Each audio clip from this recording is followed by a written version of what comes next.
السلام عليكم ورحمة الله وبركاته. اللهم صل وسلم وبارك على سيدنا محمد وعلى آله وصحبه أجمعين. ازيكم يا أحلى اخوات في الدنيا؟ رب تكونوا بخير. تعالوا بقى النهاردة هنعمل أكلة الحلة الواحدة، يعني مش هندهول حاجات كتير. تعالوا بقى نخش الفيديو ونشوف هنعمل ايه. أول حاجة بقى هنعمل ايه؟ هنسلق اللحمة بتاعتنا. سلق اللحمة بقى طبعا بتحطي مية على النار، استنى لما بتغلي بتحطي بقى البصلاية والجزر وطماطم ورق لورا والبهارات، وتسقطي اللحمة. كوني غسلها كويس جدا مرة واتنين وتلاتة، لازم تغسليها علشان بتبقى معرضة في الشارع وهي متعلقة. طبعا انتوا عارفين ان بتبقى من عند الجزار، فلازم نغسلها مرة واتنين وتلاتة. في ناس تقولك لا ما تغسليش اللحمة، لا انا بغسلها. كل واحد بقى ايه وزي ما هو عايز، لكن انا عشان ارتاح لازم اللحمة تتغسل مرة واتنين وتلاتة كمان. وبعد كده بقى اسيبها تتسلق براحتها. وبعد ما بتتسلق هعمل ايه؟ هعمل خطوية حلوة قوي. طبعا مش هسيب اللحمة في الشوربة، لأ، خدتها كده بالصفاية وابتديت بقى زي ما انتوا شفتوا كده في اول الفيديو عملت ايه. بوريكم بقى الالوانات بتاعه الجزر والبصل. بصوا عمال اقرب لكم، بحاول ان الكاميرا تجيب كده الشكل الحقيقي. بصوا كده زي ما انتوا شايفين، حطيت معلقه من السمنه، شويه من الزيت، وبعد كده نزلت بكميه من البصل عملتها في الكبه. وبعد ما البصلايه كده لونها خلاص دخل على اللون الذهبي كده، ابتديت نزلت باللحمه، وبعد كده شوحتها شويه في البصل. بعد كده بقى حطيت الجزر، وعملت بقى فلفل الوان، فلفل احمر كان اكترته لونه احمر، هي مش قوطه، هتشوفوها في الاخر دلوقتي، لكن حطيت فلفل احمر كتير. وبعد كده بقى حطيت كل البهار، وحطيت شويه من الملح، وكل شويه بحط كبشايه من الشوربه. كل ما الصينيه دي تتشرب العصرات والحاجات بتاعه الشوربه والبهار والحاجات اللي انتوا شايفينها والخضار دي، ارجع تاني احط كبشايه لحد ما وصلت للصينيه الجميله الحلوه في الاخر اللي انا عايزاها. طبعا تعالوا بقى اقول لكم قصه الحله الواحده اللي هي الكبسه السعودي. الكبسه السعودي بتسيبوا اللحمه بقى ايه في الحله، وبعد كده بتسقطوا على رز، لكن انا حبيت ان انا اعمل ايه في الصينيه لوحدها، لانهم هم طالبين كده بالخضار عشان بيحبوها وبتبقى طعمها جميل بصراحه. فهعمل ايه؟ بتغسلي بقى الرز البسملتي بتاعك، تغسليه كويس مرة واتنين وتلاتة، وبعد كده بتسيبيه في المية منقوع لمدة 10 دقايق. بعد كده بقى ايه، خلاص الشوربة بتاعتي غليت، بيكون طبعا فيها الحواج وفيها الملح. كل اللي انت بتحطيه الكركم، وبعد كده بتنزلي بالكمية الرز وتسيبيه بقى يستوي. يا سلام بجد، شوية رز بصوا مية مية. في الاخر بقى بعد ما الرز خلاص يستوي خالص كده وخلاص، توطي عليه لما يكون خلاص دخل على السوا، لان الرز البسملتي بيبقى عايز يعني سوا شويه. لو انت ما نقعتوش شويه ومستعجله وعلى طول عملتيه، فبياخد سوا شويه وبياخد شويه شوربه يعني زياده عن الشوربه اللي هو الشوربه العاديه اللي هو الرز العادي يعني. بصوا بقى الصينيه دي على الجمال بقى والفخامه، بجد كانت ريحتها قلب المكان، حلوه قوي، طريقتها حلوه وسهله، وفي نفس الوقت بتديكي كده الشكل بتاع المطاعم بقى والطعم، واحلى كمان من المطاعم. الصينيه دي بصوا حاجه كده فاخر من الاخر، خضروات بقى ولحمه وعصرات وحاجات جميله كده بعيش، ممكن ما تعملش اي حاجه جنبها، بس شويه مخلل وعيش بقى ويا سلام، وعيشوا بقى في الصينيه الجميله الحلوه دي. طعمها بجد لذيذ جدا، مسكره حلوه قوي.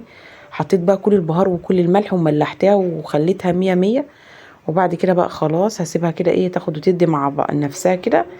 وبعد كده هبتدي بقى زي ما قلت لكم، انا كنت ناقعه الرز 10 دقايق، وبعدين زي ما قلت لكم غسلته مره واتنين وتلاته وسبته منقوع لمده 10 دقايق. وبعد كده نزلت الشوربه كانت يعني بتهدر، نزلت بكميه الرز كده على الشوربه، وحطيت بس الكركم. كل اللي ضفته الكركم ليه؟ لان الشوربه محوجه من كل حاجه، من البهار بقى والورق اللورا، وحطيت حبهان، وحطيت 2 قرنفل يعني. بصوا حبشتها بصراحه، فكان طعمه جميل جدا. الخطوه الحلوه بقى اللي بتخلي الرز ده جميل قوي مسكر، الزبيب.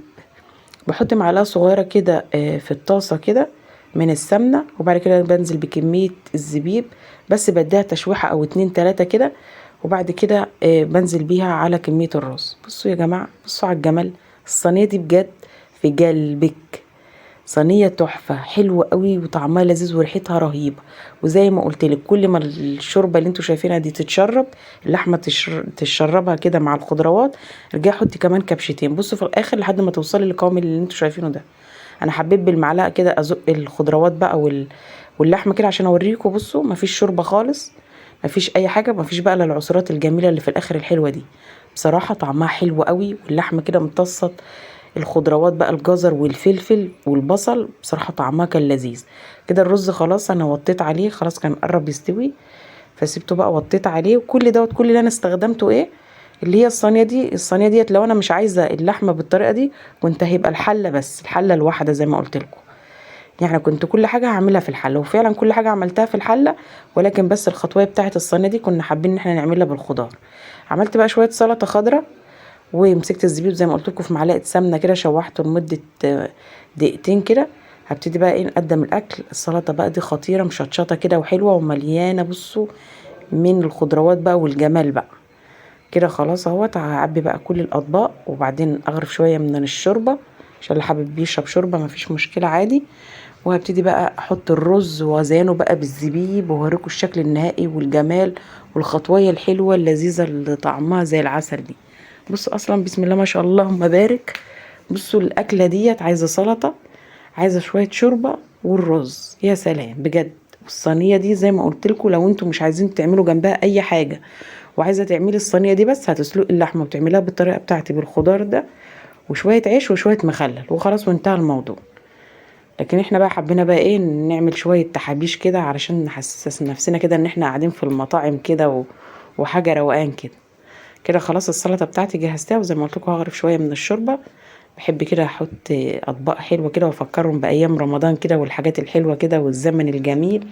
اهم حاجه يا جماعه تظبيط الشغل، مش الاكل ناكل على طول، لا بحب كده ايه الحاجه تبقى شكلها حلو كده وطعمها حلو وريحتها حلوه زي ما انتم شايفين. بصوا على الجمال، حاجه كده عسل. نقدم بقى الاكل، واحط بقى الرز كده، احطهم في صواني كده اللي هي بتاعه التقديم زي بتاعه المطاعم كده. احط الرز واحط فوقه الزبيب. لو انت حابه تحطي سوداني حطي، مفيش اي مشكله على فكره، بيبقى طعمه اجمل وبيبقى حلو قوي. ممكن زبيب مع السوداني برده، وتعمليه في معلقه سمنه كده، سمنه بلدي او سمنه اللي هي العاديه اللي عندك، وبرده تزيني بيها الرز هيبقى طعمه حلو. تاكلي الرز مع المكسرات والحاجات دي بتبقى طعمها حلو قوي. قولوا لي بقى الناس السعوديين بتعملوا بالطريقه دي؟ انا عارفه ان انتوا بتعملوا في اللي هي الحله اللي هي الضغط، بتسلقوا اللحمه، وبعد ما اللحمه بتتسلق بتروحوا بقى انتوا طبعا مبهرينها وحاطين فيها كل حاجه، وبعد كده بتنزلوا بكميه الرز وخلاص، وبتستنوا لما تسيبوا. بعد كده بتقدموا بقى الاكل بتاعكم وتحطوا عليه المكسرات والحاجات دي بس. لكن بقى كل اللي انا زودته اللي هي الصينيه العسل اللي انتوا شايفينها الجميله بصوا اللي فيها كل المحتويات. كده بقى اغرف بقى الرز اهوت. بصوا الورق اللي انتوا شايفينه بقى، ورق اللورة والحبهان والقرنفل، كل حاجه باينه بسم الله ما شاء الله اللهم بارك. بجد كان مبهر وكانت ريحته خطيره. اي حد بقى هو بياكل بقى على قد ما اقدر، انا شلت ورق اللورة والحاجات دي، بس اي حد بياكل ومثلا مش حابب الحاجات اللي هي البهارات والحاجات دي هيشيلها عادي، هيركنها على جنب. بصوا حاجه كده عسل. بجد كان طعمهم حلو قوي، وكانت الاكله جميله وبصراحه بشكر الناس السعوديين ان هم عرفونا على الاكله الحلوه دي.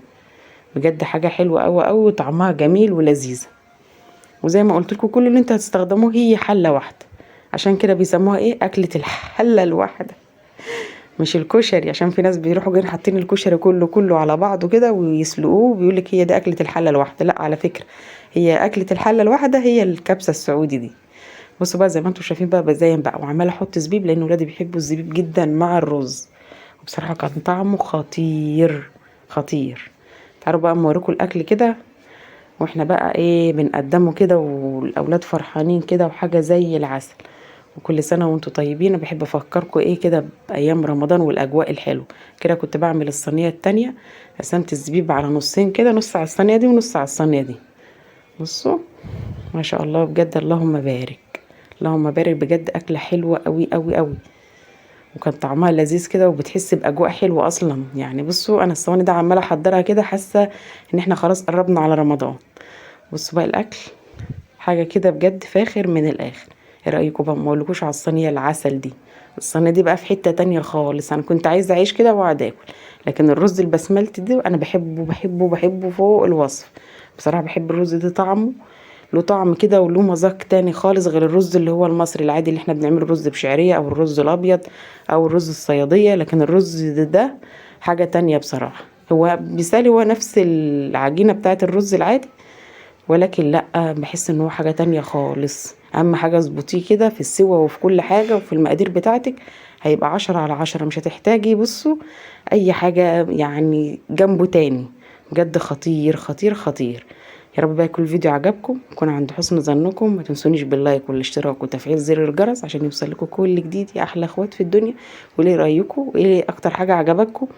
واكتبوا لي في التعليقات كده ايه رايكم بقى في الشكل والجمال والحلاوه في الاخر كده، وقولوا لي ايه رايكم ومين اللي بيعمل الصينيه العسل دي. يلا يلا، السلام عليكم ورحمه الله وبركاته، في حفظ الله الذي لا يدع ودائعه. مع السلامه.